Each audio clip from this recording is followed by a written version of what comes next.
888-77. Empowerment with Dr. Josefina Monasterio. Welcome back to Empowerment with Dr. Josefina, and I'm Laura Guttridge. Now we'd like to take a few moments to thank several of our sponsors. First off, we'd like to thank Valerie and Susan from Salon V for providing us with our fantastic hairstyles. Thank you very much. Yes, thank you very much, ladies.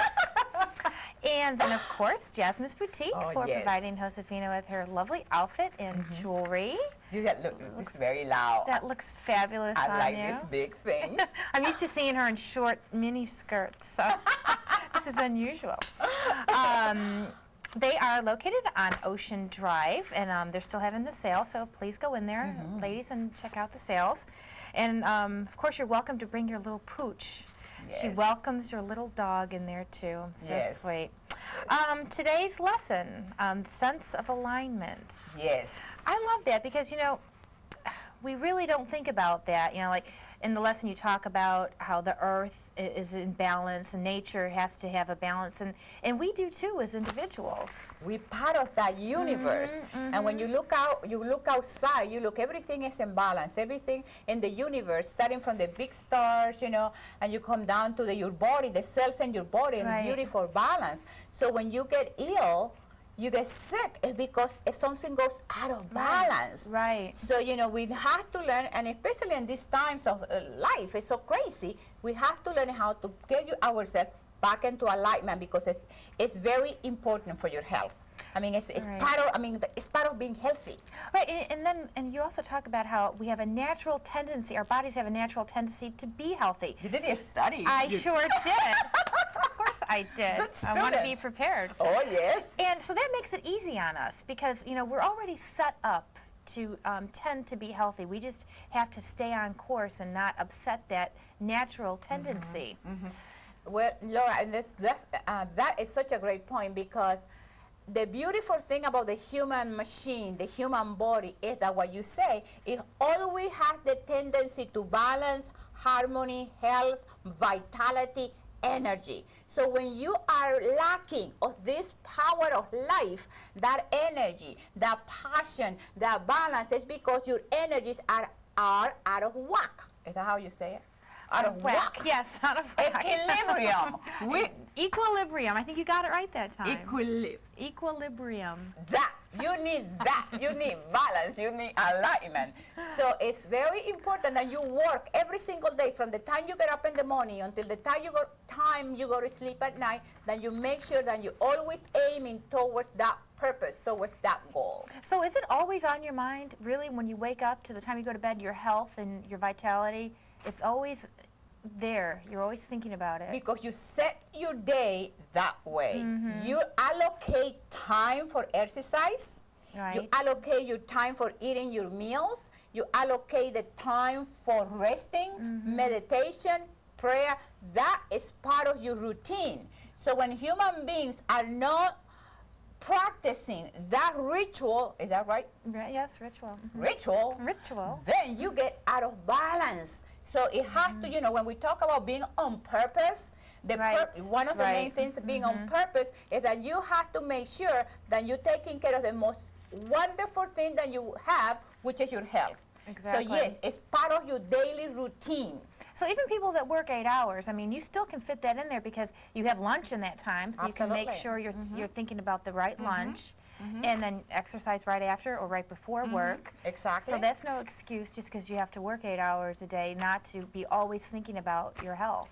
No, because you can get up at 5 o'clock in the morning. Right. You can get up at 4 o'clock in the morning. People say, well, I am not a morning person. Then you can do it in the evening. Exactly. Argue for your limitations, and they are yours. Right. So you have to learn that if you feel that your health is important to you, then you have to allocate the time to do that, because then you will spend too much time being sick and at the doctors. Right. And the doctors don't have the power to heal you.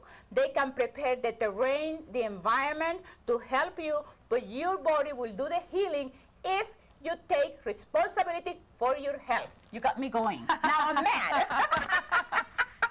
She doesn't like to talk about it, hear about excuses. Whenever I mention excuses about because something. you know, it's like people think that they had a right to abuse their body, and then they go to the doctor, heal me, cure me. Yeah, pop a pill like it's going to help. Exactly. So you need to, you know, one of the things when you talk about work, you know, stress. Right. You know, then you have to find a way that you don't associate. You completely eliminate from your life people who are negative, people who are always stressed out, people who are always complaining, and you have to develop a positive attitude. Tell me more, baby. Well, in the lesson I also read about a research study that you had researched, and they talked about the 7 common habits that people who live to be really, really, you know, almost 100 years, what they have. So there's 7 of them. Right. And there's 2 of them I wanted to ask you something about. Number 1 was eating regularly, and then, but also in one of the habits is not to snack. Yes. So what do you mean by that? How can you eat regularly but not snack? Because you have your breakfast, you have your lunch, and you have your dinner. Okay, so but I'm talking about here people who are constantly eating. Yes. You know, every minute you just have dinner and you have to have something else, and you have something else. Yeah, you can snack, but you snack with healthy thing. But it's not this constant, like you don't stop. You need to give your digestive system a break. I see. So when you are finished with your meal, it's done. Yeah, what else do you need? Right. Some people they eat not even because they're hungry, just because they, you know. Emotional eating. Right, they don't even know they're doing it, and it's just kind of like with smoking. They just want to do something, want to have that oral fixation or whatever.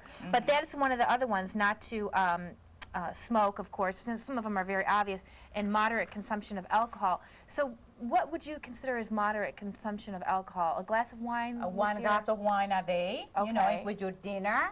Okay. You know, anything, and what did they say? I forgot the thing that it says. Moderation. Moderation. Moderation, and everything in moderation. I mean, I'm not talking about you sit there and you drink a whole bottle of wine and you get drunk. I mean, I'm talking, you know, you can have 1 glass of wine with your meal, you know, maybe 2, and that's it. But, you know, it has that moderation in everything, because you know, you don't want to be abusive to anything you do in life. Nothing in extreme is good for us. Right. Okay. Okay. I just wanted to make sure I could still have that glass of wine. Oh, you are entitled to it. Besides you work it out. That's right. You know, you mentioned exercising. I mean, it's amazing the impact that exercises have in your health. Absolutely. And, you know, and that's the thing. And if you don't, you know, what we talk about if you don't use your body, you lose it. Right. Right. Use it or lose it. Yeah. And then some of the other ones were very, you know, obvious, like sleep. 7-8 hours. You know, our body needs that. Isn't that amazing? You know, you reminded me this. Isn't this amazing that life is so simple? How we are so out of balance. Right. That we think that we have to reinvent the wheel when it's so simple. Eating regularly, no snacking, no drinking too much, exercising, sleeping. Hello! There's no excuse why everyone can't live by those rules. And that's why we are out of balance. Mm-hmm. Because it's right there. It's the basic. It's the ABC of being healthy. But you know, there's one that is, it seems obvious, but it's not. And I have overlooked this for so many years, and I still do. When you talk about taking the deep breaths, 5 or 6 a day, that is so easy. And I always say I'm going to do it, but then months go by and I don't do it. Mm-hmm. That's what yoga is good for you. Oh, really? They do that in yoga? Yeah, well, one of the things with yoga is breathing. Oh, is that right? You learn how to breathe deeply. You know, you do we have a breathing exercise called the Kapalabhati, and you go. See? Fast ones? And that, you know, and that, it's amazing because it clears your mind. Ah. It's awesome. So that's why you need to do yoga. So you really feel the difference, right? Oh, my goodness, yes. How much time do we have, Robert? 0 time. Oh my God. We always run out of time. My sweetie pie, I love you. I love you. We're taking a break and we'll be right back with a lesson. Empowerment with Dr. Josefina Monasterio.